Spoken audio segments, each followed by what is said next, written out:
வணக்கம். என் பேர் சாந்தி ராமு. நான் தேசிய ஜனநாயக கூட்டணியினுடைய சார்பில் அண்ணன் எடப்பாடியார் அவர்கள் என்னை குன்னூர் சட்டமன்ற தொகுதிக்கு வேட்பாளராக அறிவித்து இன்றைய தினம் மக்களிடத்திலே வாக்குகளை சேகரித்துக் கொண்டிருக்கின்ற இந்த வேளையில எங்களது அம்மாவுடைய ஆட்சியிலே பல்வேறு சாதனைகளை செய்துள்ளோம்.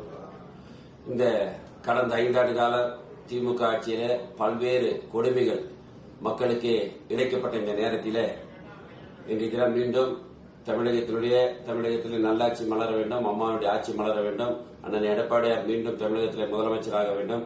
மக்கள் எல்லாம் மிக ஆர்வத்தோடு இருக்கின்றாங்க.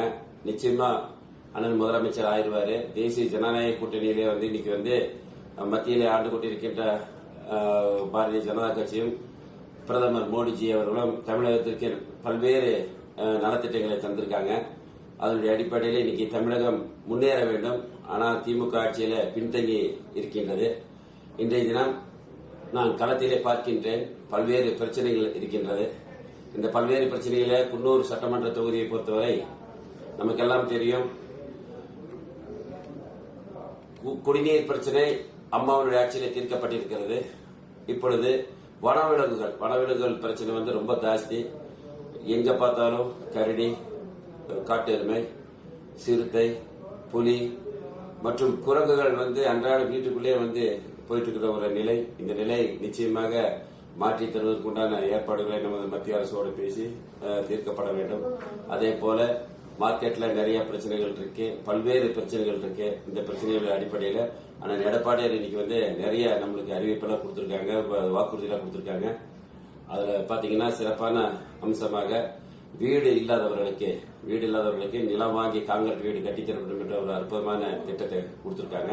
நிறைய வரவேற்பு இருக்கு. நிறைய நமது தோட்ட தொழிலாளர்கள் வசிக்கக்கூடிய இந்த பகுதியில இன்னைக்கு பாத்தீங்கன்னா நிறைய பேர் வீடு இல்லாம தான் இருக்காங்க. அவங்களுக்கெல்லாம் வீடு கட்டித்தரப்படும் என்ற மிகப்பெரிய ஒரு நம்பிக்கை அவங்களுக்கு வந்திருக்கு. அதே மாதிரி பாத்தீங்கன்னா தேயிலை தோட்ட விவசாயிகள் பாத்தீங்கன்னா இன்னைக்கு அவங்களுக்கு எல்லாம் நம்ம அண்ணன் எடப்பாடியோட ஆட்சியில இந்திய தேசத்திலேயே எந்த மாநிலத்திலும் நடக்காத ஒரு அற்புதம். 2 முறை 4 ஆண்டு ஆட்சியில 2 முறை விவசாய கடனை தள்ளுபடி செய்து கொடுத்தாங்க. மீண்டும் அண்ணன் ஆட்சி அமைந்தவுடனே மீண்டும் விவசாய கடனை தள்ளுபடி செய்வதாக சொல்லியிருக்காங்க.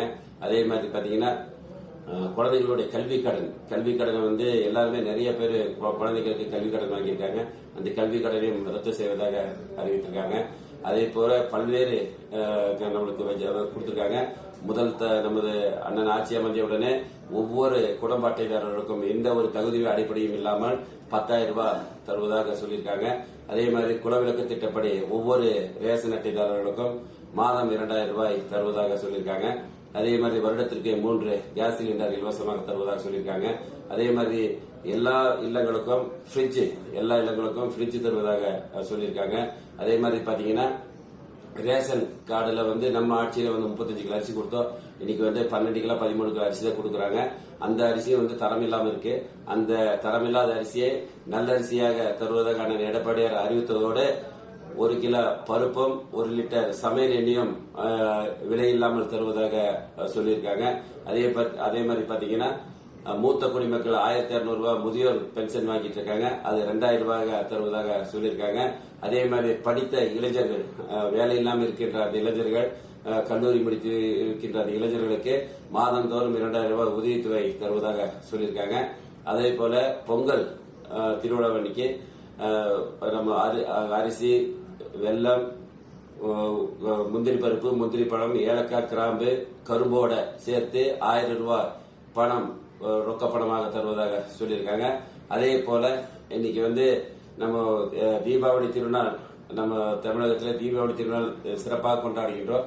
அந்த வேளையில குடும்ப அட்டைதாரர்களுக்கு அனைவருக்கும் ஒரு தரமான பட்டு சேலை தரப்படும் என்ற ஒரு அன்பான அறிவிப்பு. அதே போல தீபாவளி திருநாளிலே தலை தீபாவளி கொண்டாடுகின்ற அந்த தம்பதியினருக்கு தரமான பட்டு சேலையும் தரமான பட்டு வேட்டியும் தருவதாக சொல்லியிருக்காங்க. இந்த மாதிரி தாலிக்கு தங்கத்தை முதலே நிறுத்திட்டாங்க. அந்த தாலிக்கு தங்கம் மீண்டும் அண்ணன் எடப்பாடி ராஜ்யம் தாலிக்கு தங்கம், திருமண உதவித்தொகை, அதே போல மினி கிளினிக் எல்லாம் தருவதாக சொல்லியிருக்காங்க. பல்வேறு திட்டங்கள் அம்மா ஆட்சியில் எடுத்து வந்த பல்வேறு திட்டங்களை மீண்டும் அமல்படுத்துவதாக சொல்லியிருக்காங்க. அதே போல பாத்தீங்கன்னா இன்னைக்கு வந்து தமிழகம் போதை பொருளை தள்ளாடிட்டு இருக்கு. போதை பொருளை தள்ளாடிட்டு இருக்கு. இந்த திராவிட மாடல் அரசு அது கண்டுகொள்ளாம இருக்கு. அண்ணன் எடப்பாடியார் ஆட்சி அமைந்தவுடன் நிச்சயமாக 3 மாதத்துக்குள்ளேயே அவர் வகிக்கின்ற காவல்துறையினுடைய கட்டுப்பாட்டில் அவருடைய கட்டுப்பாட்டில் இருக்கின்ற அதுல ஒரு தனிப்பிரிவை உண்டாக்கி 3 மாத காலத்திற்குள்ளேயே இந்த தமிழ்நாடு மாநிலத்தில் போதைப் பொருள் இல்லாத ஒரு மாநிலமாக மாற்றித் தருவதாக உறுதியளித்திருக்காங்க. இந்த மாதிரி பல்வேறு திட்டங்கள் எல்லாம் கொடுத்திருக்காங்க. மீண்டும் அம்மாவுடைய ஆட்சி அமையும். நிச்சயமாக அண்ணன் எடப்பாடியார் தமிழகத்தை முதலமைச்சர் ஆவார். மீண்டும் மக்களை காப்போம், தமிழகத்தை மீட்போம் என்ற குரலோடு மக்களை சந்தித்துக் கொண்டிருக்கின்றோம். மிகப்பெரிய எழுச்சி. நிச்சயமாக நமது குன்னூர் சட்டமன்ற தொகுதியை பொறுத்தவரை பல்வேறு பிரச்சனைகள் இருக்கு. குன்னூர்ல மார்க்கெட் பிரச்சனை இருக்கு. அந்த மார்க்கெட் பிரச்சனையை கண்டிப்பாக தீர்த்து தருவோம். அதே போல குடிநீர் பிரச்சனை வந்து கொஞ்சம் இருக்கு. அந்த இடத்துல தினந்தோறும் குடிநீர் கொடுப்பதற்கான உண்டான வேலைகளை பார்ப்போம். அதே போல குன்னூர் பகுதியில் பாத்தீங்கன்னா இன்னைக்கு வந்து பார்க்கிங் பிரச்சனை பிரதான பிரச்சனையா இருக்கு. அதையும் தீர்த்து தருவதாக ஒரு உத்தரவாதம் கொடுக்கிறோம். அதே மாதிரி நீலகிரி மாவட்டத்தை பொறுத்தவரை இது ஒரு சுற்றுலா தலம். இந்த சுற்றுலா தலத்துல பல்வேறு கட்டுப்பாடுகளை விதித்து திராவிட மாடல் அரசு கட்டுப்பாடுகளை விதித்து மக்கள் வந்து செல்ல ஒரு மிகப்பெரிய கொடுமையான விஷயம் இந்த இடத்துல இருக்கு.